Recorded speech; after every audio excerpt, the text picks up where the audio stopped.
Netanyahu ने Biden को क्यों आमंत्रित किया? या बाइडेन खुद यहां पर आना चाह रहे थे इसलिए नेतन्याहू ने खुद आमंत्रित किया? यह भी एक कनेक्शन हो सकता है।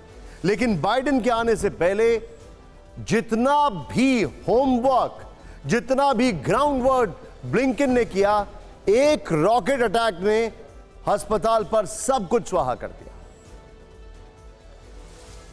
और यह सोचने वाली बात है, लेकिन यह तस्वीरें आपके सामने हैं। ये तस्वीरें देखिए किस तरीके से अभी इस वक्त के हालात है वहां पर। ये गाजा के हालात, जब अटैक हुआ था गाजा की तरफ से तब के हालात हैं।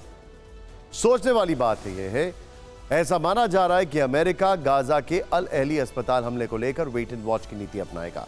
लेकिन बाइडेन ने 24 घंटे के अंदर ही अमेरिका की पोजीशन क्लियर कर दी है। सवाल पूछे जा रहे हैं, बाइडेन ने इजरायल को इतनी जल्दी क्लीन चिट क्यों दी? इसे लेकर टीवी 9 भारतवर्ष के पास बड़ी खबर है कि CIA से हरी झंडी के बाद ही बाइडेन ने हॉस्पिटल ब्लास्ट पर बयान दिया। सोर्सेज के हवाले से यह भी पता चला है कि अस्पताल पर हमले को लेकर CIA के पास कुछ सबूत हैं। CIA को हमले में इजरायल का हाथ नहीं होने के सबूत मिले हैं। इस बीच बाइडेन के ऑफिस से बड़ी बात कही गई है।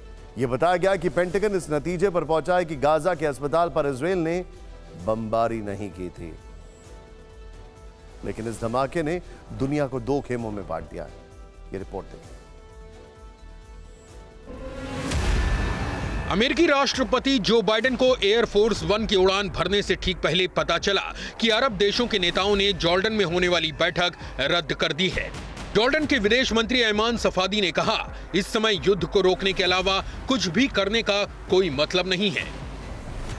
ये बाइडेन के लिए एक कूटनीतिक झटका है। बाइडेन अरब देशों के नेताओं से मिलकर मध्यस्थ बनने की कोशिश कर रहे थे, लेकिन धमाके ने उनकी रणनीति फेल कर दी। रही सही कसर बाइडेन के अस्पताल पर धमाके को लेकर दिए गए बयान ने पूरी कर दी। जैसे ही बाइडेन ने इजराइल को इस धमाके में क्लीन चिट दी, अमेरिका के खिलाफ मोर्चा बना रहे देशों को मौका मिल गया। ईरान से लेकर रूस तक आक्रामक बयान देने लगे। रूसी विदेश मंत्रालय ने अस्पताल धमाके को वॉर क्राइम बताया।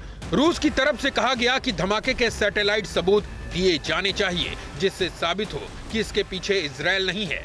पुतिन के करीबी दिमित्री मेदवेदेव ने कहा, इस अपराध के लिए अमेरिका जिम्मेदार है। हालांकि अमेरिका के सहयोगी देश इस मामले में इजरायल को क्लीन चिट दे रहे हैं। ब्रिटेन के विदेश मंत्री जेम्स क्लेवर्ली ने कहा, तथ्यों की जांच होनी चाहिए, क्योंकि किसी नतीजे पर पहुंचना बड़ी गलती होगी। अस्पताल में धमाके से अरब देशों में उबाल है। इस बड़े घटनाक्रम के बीच जेद्दाह में 57 मुस्लिम देशों के संगठन OIC की बैठक हुई। बैठक में ईरान के विदेश मंत्री ने इजराइल पर पूरी तरह प्रतिबंध लगाने की मांग की। ईरान ने इजराइल को हो रही तेल सप्लाई रोकने को कहा। ईरान की तरफ से कहा गया कि सभी मुस्लिम देश इजराइल से अपने कूटनीतिक संबंध तोड़ लें।